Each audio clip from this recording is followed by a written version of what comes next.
Bienvenue à la présentation de Justice pour la justice, système de justice criminelle circulaire. Tout au long de ce parcours, nous vous exposerons une feuille de route technique conçue pour transformer les dépenses carcérales inefficaces en investissements sociaux productifs. À travers 5 étapes clés, allant de la prévention dans les écoles jusqu'à une réinsertion financière autosuffisante, nous démontrerons comment il est possible d'optimiser les ressources de l'État et de progresser avec succès vers le phénomène des prisons vides. Je vous invite à écouter chaque diapositive.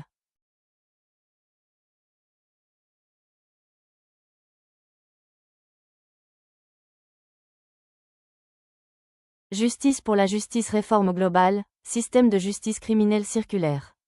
De la contention pénale à la prévention à la racine, efficacité procédurale et réinsertion productive. Le modèle punitif actuel s'est effondré, devenant un gouffre financier inefficace qui consomme des milliards chaque mois et favorise la récidive.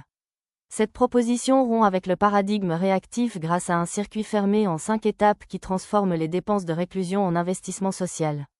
À travers la prévention éducative, la transparence procédurale absolue, la technologie pénitentiaire numérique et le transfert budgétaire post-pénitentiaire, nous automatisons la transition du citoyen vers la productivité. Ce n'est pas une utopie, c'est de l'ingénierie financière appliquée à la paix sociale.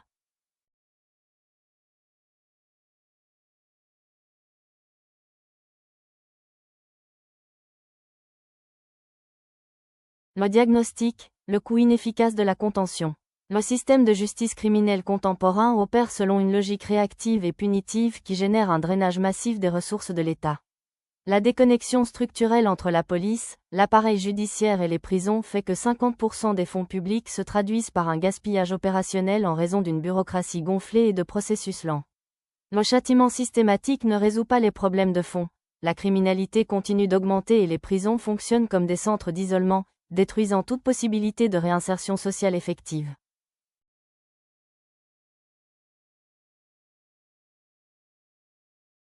Métrique des dépenses mensuelles, France. L'État débourse mensuellement 2,890 milliards d'euros pour maintenir le fonctionnement de son système de justice criminelle.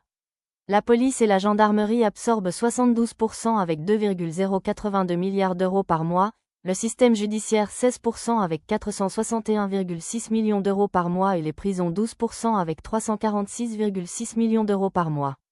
Maintenir un seul détenu dans des centres à haute densité coûte à l'État entre 3 800 et 4 500 euros par mois en raison des frais d'infrastructure, de garde et des contrats externes d'alimentation et de santé.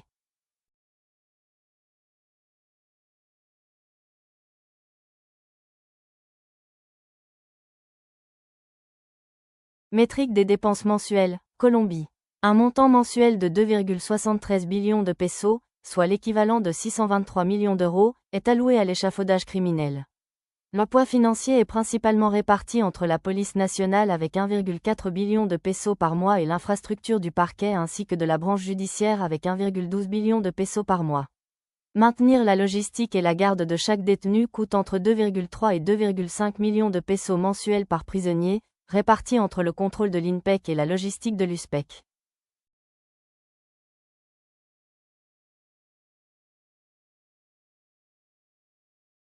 Le circuit de transformation en 5 étapes.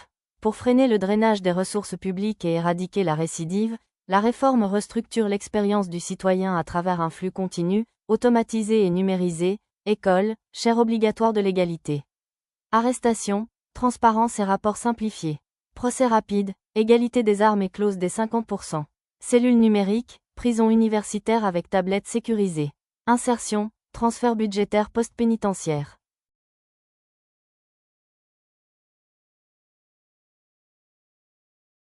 Étape 1. La chaire de l'égalité. Mise en œuvre de la chaire obligatoire de l'égalité et du code pénal avant l'obtention du baccalauréat. Les forces de police opérationnelles, telles que les unités de police scientifique et les maîtres-chiens, dispensent les cours à l'aide de démonstrations techniques et pratiques. L'objectif est de garantir que chaque jeune connaisse la loi et les conséquences réelles du délit avant sa majorité, transformant ainsi le policier d'un agent de répression en un instructeur pédagogique.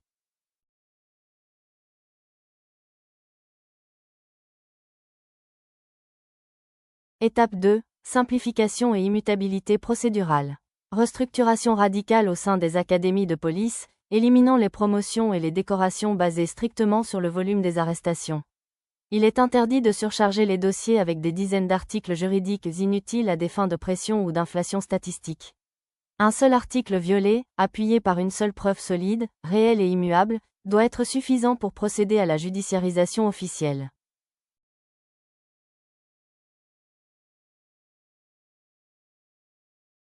Étape 3. Refonte procédurale et la clause des 50%. Le procureur et le défenseur public se situent au même niveau physique et procédural face au juge, garantissant une défense technique réelle et détachée des intérêts de l'État.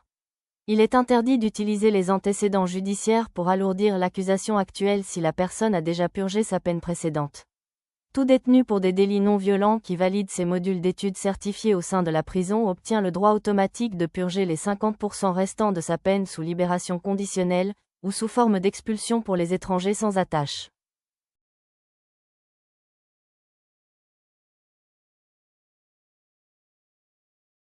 Étape 4. Éducation obligatoire et contrôle technologique.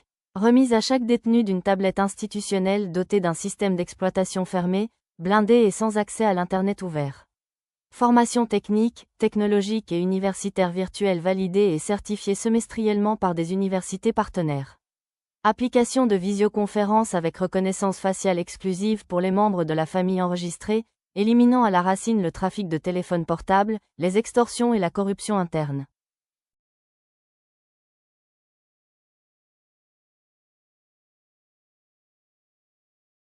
Étape 5. Le cœur financier de la réinsertion. Fin de la mort civile grâce à la confidentialité publique des antécédents judiciaires pour l'accès aux emplois communs et à la création d'une bourse de l'emploi avec des incitations fiscales pour les entreprises. Le budget mensuel que l'État dépensait pour maintenir le détenu enfermé est retiré du système carcéral dès sa libération anticipée à 50%. L'argent n'est pas versé en espèces, il est transféré au bureau d'inclusion pour couvrir directement le logement, l'alimentation et le transport de l'ancien détenu durant ses 6 premiers mois en liberté.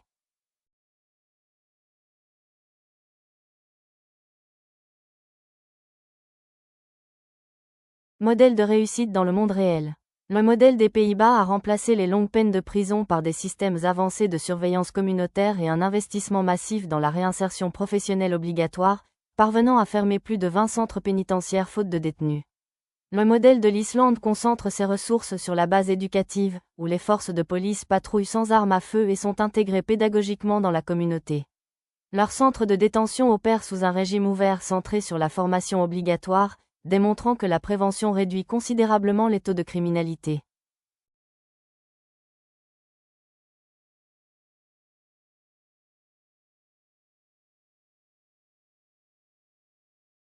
Le cycle de clôture, vers des prisons vides.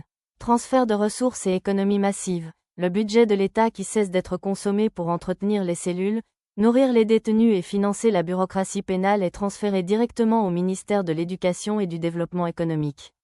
En réduisant progressivement la population pénale, chaque groupe de 1000 détenus en moins représente une économie nette mensuelle d'environ 4 millions d'euros en France ou 2,4 milliards de pesos en Colombie, des fonds qui sont immédiatement réinvestis dans le tissu social. Surpopulation zéro en temps record, résultat projeté de surpopulation zéro dans un délai estimé de 12 à 18 mois grâce à la libération anticipée par les études et au procès rapide. La fin du marché du crime, en veillant à ce que chaque citoyen atteigne la majorité avec une éducation à la légalité et des outils techniques, le marché du crime perd sa main-d'œuvre, consolidant ainsi le phénomène définitif des prisons vides.